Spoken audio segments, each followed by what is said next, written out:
When the early men were faced with nature, their chances of survival were slim to none. Unlike the great predators, humans were smaller, slower, and weaker. The only advantage that the humans had were their ability to cooperate. This cooperation led people to sacrifice some of their freedom for the much larger chance of survival.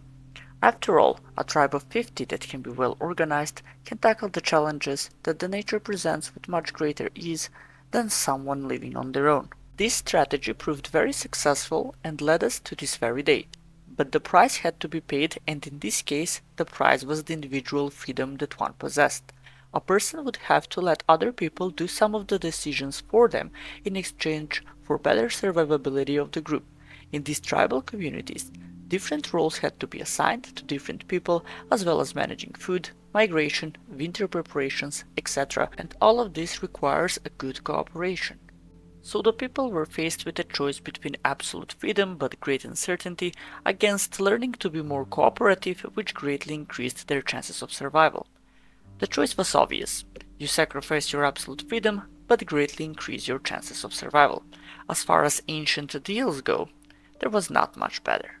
Living in these tribes meant doing certain duties for the common goal of everyone. If someone was not doing their duty, they could be identified quickly, which oftentimes meant there would be some kind of consequence for them. It is also important to know that in this primitive world, the duties of people were assigned in the way that made most sense according to each individual's traits and skills, and it would be hard to overbear somebody while leaving others with leisure time simply because everyone had to be involved as much as possible. Anyone who tried to bypass this rule of providing something for the common good risked being exiled or worse. Naturally, more often than not, the people of the tribe wouldn't dare to behave in this manner. High cohesiveness between the tribe's men and women was needed, otherwise the tribe would fail to be self-sustainable and its population risked peril.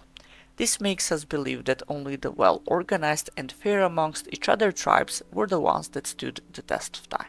Judging by all of this, one would think that being friendly and willing to do your duty meant ensuring the well-being of the tribe, but this was not the case, because when a certain tribe was threatened by another tribe for whatever reason, usually for territorial reasons, the tribes had to be merciless. When opposed by another tribe, only the tribes that were more violent and successful at it would be the ones that would survive in the long run. So, a balance was needed between compassion and willingness to do harm, whether it being towards hostile tribes or members of the tribe that were working against its common goal by not fulfilling their roles. And after 2 million years of this way of living, around 10,000 years ago, what we now call the agricultural revolution happened.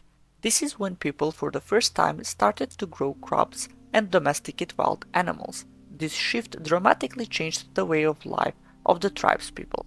Life became safer, and over few generations the population multiplied rapidly, which led to the rise of the first civilizations. Constantly migrating was no longer necessary. Foraging for food and hunting was becoming less and less important since the people could grow their own food within the safety of the walls they erected against those who still lived the tribal life. At this point, life became more predictable and safer, but leaving behind walls meant yet another sacrifice of freedom. While the walls did make life more safe, it also meant that the people were now obligated to live at a certain place their whole life.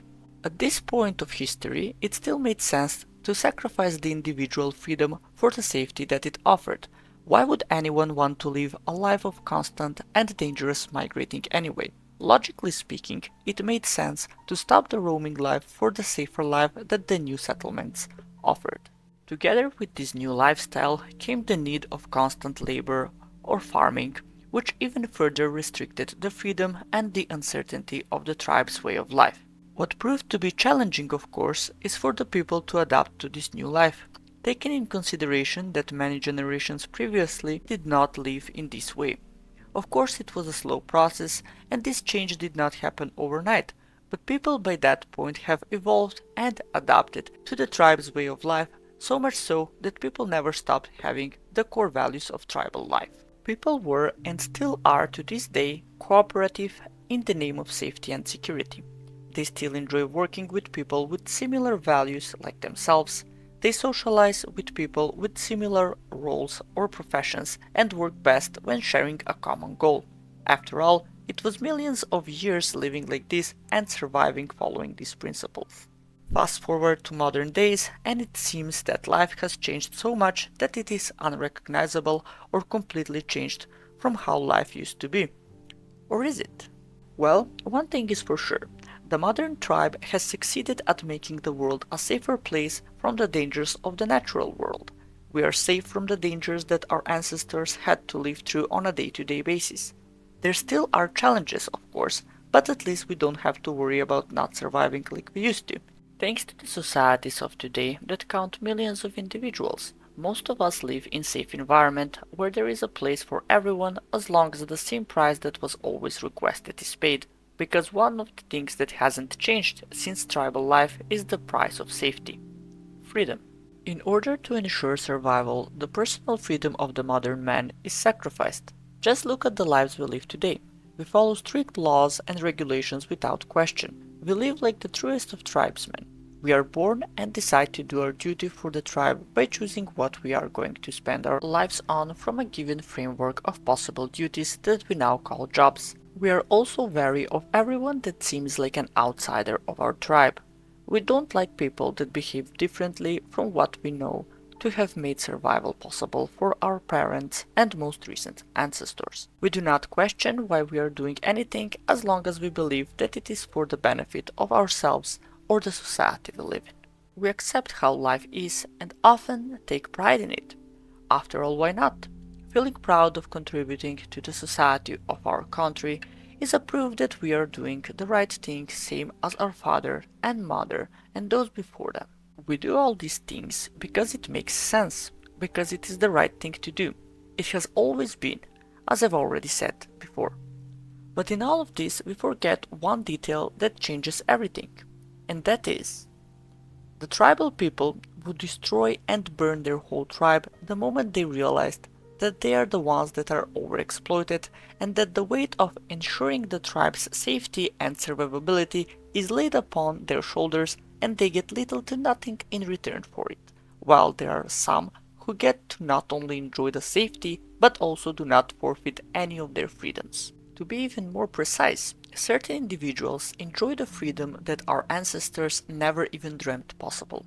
While the vast majority of people in today's societies are following the laws and rules, while they still worry about how they will survive until the next paycheck in societies far superior than those of the tribespeople of our ancestors. And there are individuals who have successfully bypassed the duties that come with living in a safe society, and they are the same people who get to make the big decisions with the lives of the very people that make their lifestyle of freedom possible. What would an ancient tribesman think of the lives we live today, knowing that there is technology that can ensure a much easier life for everyone, but instead our drive of survival and our delusions of fake comfort has led us to an absolute and unnecessary forfeiture of a great deal of our freedoms? Would an ancient tribesperson forfeit their freedom the way we have, knowing that it wasn't necessary to do so, the way it used to be in the early days of humanity?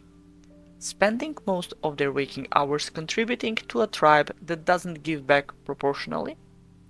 Maybe they would be grateful, saying things could be much worse, knowing the nature's laws and comply the way that we comply. I don't think so, for they only forfeited their freedom because it was necessary.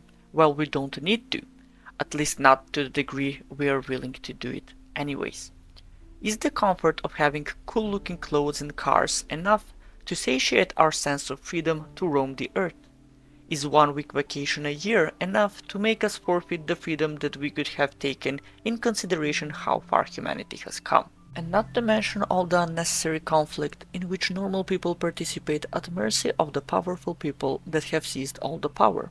Have our ancestors not suffered enough for us to still not be able to eat the fruits of what they have forfeited their freedoms for? Are we just going to accept that not only do we not punish those who don't do their duty fairly in the modern days, but we glorify them, admire their achievements as if they truly made life better for the rest of us and that it wasn't us who did it all this time?